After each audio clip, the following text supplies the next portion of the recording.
OCD అని సినిమాల్లో చూసి ఇదేదో ఫ్యాన్సీ టర్మ్ ఏమో అనుకుంటున్నారేమో. ఏదో క్లెన్లీనెస్ ని బాగా ప్రేమించడమే ఓసిడి అనుకుంటున్నారేమో. అచ్చు తప్పండి. ఎందుకంటే ఓసిడి అన్నది ఒక హ్యాబిట్ కాదు, లేకపోతే ఒక పర్సనల్ ట్రైట్ కాదు. ఇది మెంటల్ హెల్త్ కండిషన్ అన్నమాట. దీనివల్ల relationship, work, studies, daily life అన్ని కూడా ఎఫెక్ట్ అవుతాయి. ఇది కంప్లీట్ గా mind, mental health related.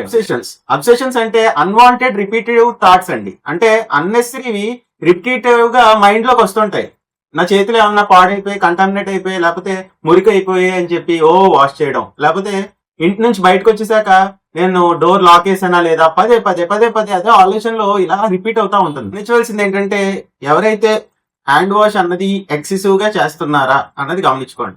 Repeated గా ఏదైనా పని చెక్ చేసుకుంటున్నారా అన్నది గమనించండి. వాళ్ళకి థాట్స్ లో ఏమన్నా రిపిటేటివ్ గా ఏమన్నా వస్తున్నాయా, ఇది ఏమన్నా అక్కడ ఉందా లేదా అన్న ఆలోచనలు ఏమన్నా వస్తున్నాయా, లేకపోతే జనరల్ గా ఇంట్లో చేసే రిచువల్స్, అవి కడగడం ఇవి కడగడం ఒక 1 అవర్ కన్నా మించి ఏమన్నా చేస్తున్నారా అన్నది గమనించుకోండి.